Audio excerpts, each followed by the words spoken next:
구원받은 사람과 구원받지 못한 사람의 차이가 여러 가지 있습니다만은 그 중에 하나는 중심의 차이입니다. 구원받은 사람의 마음 중심에는 그리스도 예수님이 있습니다. 그래서 항상 그리스도 중심으로 세상을 살아가려고 합니다. 그렇지만 구원받지 못한 사람의 중심에는 자기 자신이 있습니다. 그래서 이 사람은 항상 자기 중심으로 삽니다. 매사를 자기 관심, 자기 이익, 자기 감정을 따라 사는 겁니다.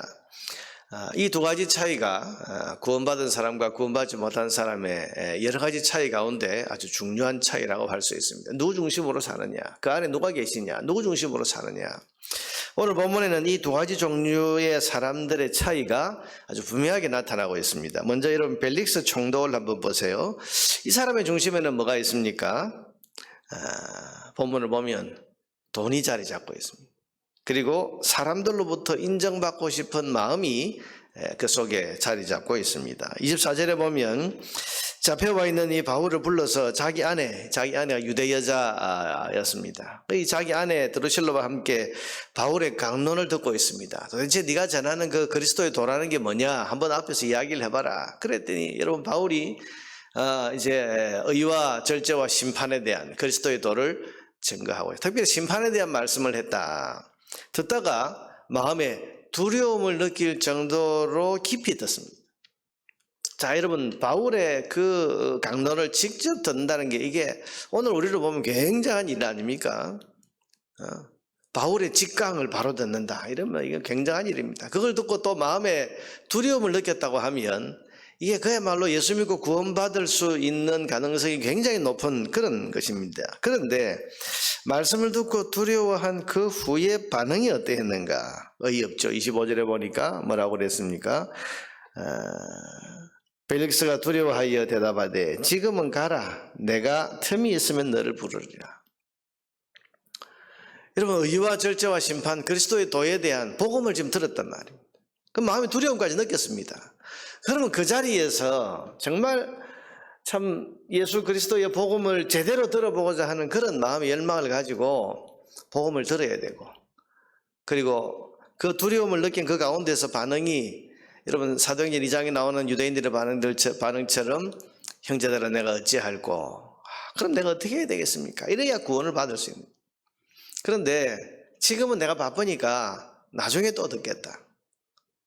이건 아무리 봐도 이 벨릭스가 그 마음 중심에 정말 복음을 듣고자 하는 그런 진리에 대한 갈증으로 이것을 들은 것이 아니고 아마도 유대 여자인 자기 아내의 마음의 환심을 사기 위해서 또 드루실라라는 이름이 여기 나온 걸로 봐서 나중에 이 사람은 어떻게 될지 모르겠습니다만 어쨌든 이 아내의 환심을 사기 위해서 지금 바울의 이야기를 듣는, 이게 지금 자기 마음 중심에 있는 것 아니냐. 더군다나 여러분 26절에 보니까 동시에 또 바울에게서 돈을 받을까 바라는 고로 더 자주 불러 같이 이야기하더라. 마음 중심에 돈을 받을 수 있지 않을까. 돈에 대한 욕심. 그것 때문에 더 자주 불렀다. 여러분 이 중심을 가지고는 아무리 많은 이야기를 들어도 이게 이 사람을 변화시키고 구원할 수 없는 겁니다. 결국 중심의 문제입니다. 마음 중심에 정말 진리에 대한 갈증이 있고, 그리고 마음에 정말 내가 이 도에 대해서 알아보고자 하는 그런 중심이 있다면 이 벨릭스가 아마 이런 기회에 구원을 받았을 겁니다. 영원한 생명을 얻는 겁니다. 그러지 못했습니다. 마음 중심에 돈, 그리고 사람의 환심. 또한 27절에 보니까 이태가 지난 후 보르기오 베스도가 벨릭스의 소임을 이어받으니, 베스도라고 한 사람이 이제 총독의 자리를 이어받기 위해서 왔는데 벨릭스가 유대인의 마음을 얻고자 하여 바울을 구류하였더니라. 유대인의 마음을 얻고자 해서 죄가 없는 줄 알았다면 풀어줄 수도 있는데 유대인들의 마음을 얻고자. 그러니까 여러분 이 벨릭스라는 사람의 마음 중심에는 돈과 자기 아내 혹은 또 유대인, 다른 사람의 마음을 얻고자, 이게 결국 뭡니까? 사람들로부터 인정받고 싶은 그런 마음 중심, 이게 지금 그 속에 가득 차 있는 겁니다. 결국 벨릭스의 마음 중심에는 자기 자신, 자기가 바라고 원하는 그것을 얻고자 하는 자기 자신이 그 자리에 중심에 자리 잡고 있는 겁니다. 이것은 그 후임으로 총독이 된 베스도도 비슷했습니다. 25장 9절에 보니까 짧게 나옵니다마는 베스도가 유대인의 마음을 얻고자 하여 바울들을 묻되, 진리에 대한 열망도 아니고 오로지 유대인들의 자기가 새로 총독으로 이제 부임을 해왔으니까 유대인들의 마음을 얻어야 되는데, 그러려면 보니까 이 바울을 지금 어떻게 하든 신문을 하고 바울을 벌 줘야 유대인의 마음을 얻게. 그러니까 여러분, 이 구원받지 못한 사람들의 마음 중심에는 이게 나한테 이익이 되나 안 되나 하는 이 중심, 결국 자기 자신이 중심에 있는 거예요. 또한 2절에 보면 대제사장을 비롯한 유대사회의 고위직 인사들이 나오는데, 여러분 이 사람들의 마음을 차지하고 있는 것은 뭡니까? 바울과 그리스도에 대한 적개심 뿐입니다. 2절 3절에 보니까 대제사장들과 유대인 중 높은 사람들이 바울을 고소할세 베스도의 호의로 바울을 예루살렘으로 옮기기를 청하니 이는 길에 매복하였다가 그를 죽이고자 합니다. 계속 이 마음이 안 떠나는 겁니다. 저 바울 죽여야 된다. 저 바울이 전하는 그리스도의 도 저거 없애야 된다. 여러분 이렇게까지 분노하고 이렇게까지 지속적으로 적개심을 품는 이유가 뭐겠습니까? 왜 그렇게 싫어하죠? 그것은 바울이 전하는 복음이 점점 세력을 넓히고 확장되어 갈수록 자기들의 기득권 또 자신들의 세력이 약해지기 때문입니다. 결국 예수님을 죽인 것도 결국은 이 마음 때문 아닙니까? 이것을 보면 대제사장과 이 유대 지도자들의 마음 중심을 차지하는 것도 결국은 자기 자신. 이게 나한테 이익이 되나 안 되나? 자기 감정, 그리고 자기 관심. 여러분 이게 이 사람들의 중심에 있는 겁니다. 결국은 구원받지 못한 사람들의 전형적인 모습은 그 마음 중심에 자기 자신이 있어서 이것이 내게 이익이 되나 안 되나, 내가 원하는 거냐 아니냐, 나를 유익하게 하냐 아니냐, 여기에 따라서 삶을 살아가는 겁니다. 그럼 그리스도인은 어떻습니까? 오늘 구원받은 자 바울은 다릅니다. 중심에 자기가 있지 않은 것 같습니다. 바울의 중심에는 예수님이 있습니다. 그래서 항상 예수님의 뜻을 생각합니다. 예수님이 지금 원하시는 것이 뭔가, 이게 지금 마음 중심에 있는 겁니다.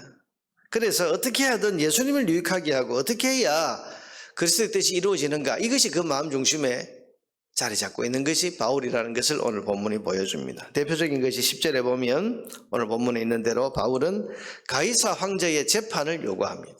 나는 가이사에게 재판받겠다. 로마 황제에게 재판받겠다. 여러분 이건 사실은 영광스러운 일이 아니고 바울에게 굉장히 힘들고 위험한 일입니다. 위험한 선택일 수 있습니다. 여러분 황제에게 재판을 받으려면 황제를 만나는 그때까지 계속 죄수의 몸으로 남아 있어야 됩니다. 어쩌면 황제를 만날 기회가 주어지지 않은 채로 계속 갈 수도 있습니다. 계속 이 죄수의 신분에서 벗어나지 못하는 그런 위험을 감수해야 되고, 또 황제를 만나서 황제의 재판을 받기 위해서는 로마로 가야 되는데, 여러분 자유인으로서 가는 게 아니라 나중에 뒤에 나오는 것처럼 쇠사슬에 묶인 죄수의 몸으로 여러분 그 먼 길, 그 먼 항해 배를 타고, 그래서 여러분 가다가 파손의 위험도 만나고 그러지 않습니까? 그 위험한 길을 지금 가야 되는 겁니다. 요즘처럼 뭐 비행기 타고 그냥 잠깐 앉아있으면 도착하는 그런 게 아니라만, 그것도 죄수의 몸으로 가. 이게 바울 개인으로서는 굉장히, 여기서 그냥 이 베스도나 벨릭스 총독의 마음을 좀 이렇게 사로잡아 가지고 여기서 좀 풀려나면 자기는 편안해질 수 있습니다. 그런데 가이사 황제에게 내가 재판받겠다. 왜 그런 겁니까? 주님 말씀, 로마도 네가 보아야 하리라. 네가 로마에 가서 황제 앞에서 복음을 전해야 된다. 그 주님의 뜻이 마음속에 있으니까 내 이 주님의 뜻을 이루기 위해서는 로마 황제에게 재판을 내가 받겠다고 해야 되고, 로마 황제에게 재판을 받으러 가야 로마 가서 황제에게 복음을 전하는 주님의 뜻을 이룰 수 있다.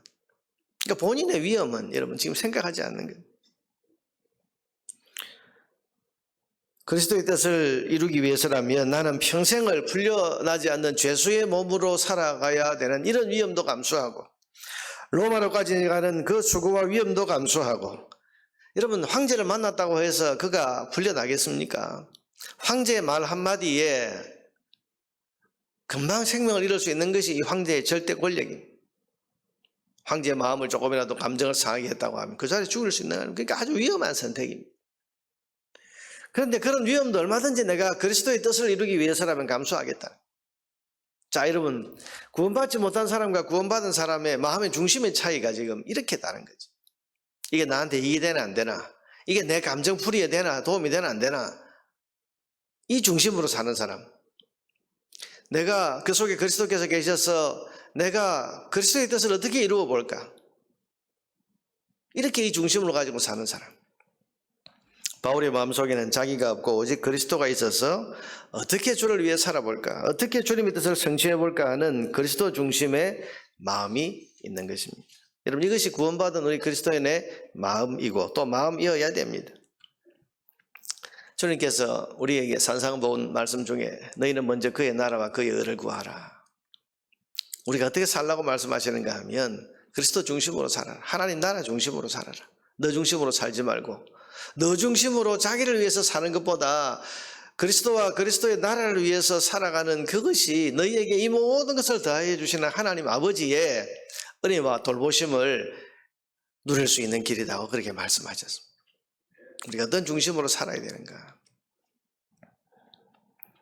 그리스도인은 자기가 죽고 그리스도께서 사시는 사람입니다. 살아도 주를 위해 살고 죽어도 주를 위해 사는 그리스도 중심의 삶을 사는 사람이 그리스도인답게 사는 겁니다. 그리스도인답게 산다는 게 그 중심에 그리스도를 모신 사람답게 그리스도 중심으로 살라는 거죠. 오늘 여러분의 마음 중심은 어떻습니까? 그리스도가 계십니까? 어떻게 하든 내가 주를 위해 살아보자. 어떻게 하든 주님을 기쁘시게 주님을 유익하게 한번 살아보자. 끊임없이 생각하면서 항상 범사에 주를 위해 살고 주의 뜻을 이루는 것이 여러분 마음에 차지하고 있어서 주를 위해 헌신하는 삶을 지금도 살아가고 있다고 그렇게 생각하십니까? 오직 그리스도를 위해 살아가는 저와 여러분 되기를 바랍니다. 사나 죽거나 자기 자신이 아니라 그리스도가 존귀하게 되고 어떻게 하든지 내 삶을 통해서 그리스도의 뜻이 이루어지는 이 삶이 우리 그리스도인다운 가장 복되고 힘이 있는 삶입니다. 그래서 이런 그리스도 중심의 삶을 오늘도 살아감을 통해서 우리 자신이 진정한 그리스도인의 삶을 살고 있다는 것을 증거로 나타내고 주님 앞에도 주님 내가 그리스도의 사람으로 지금도 이렇게 살고 있습니다. 주님께도 그런 복된 증거를 보여드리는 그런 삶을 살아갈 수 있게 되기를 주의 이름으로 축원합니다.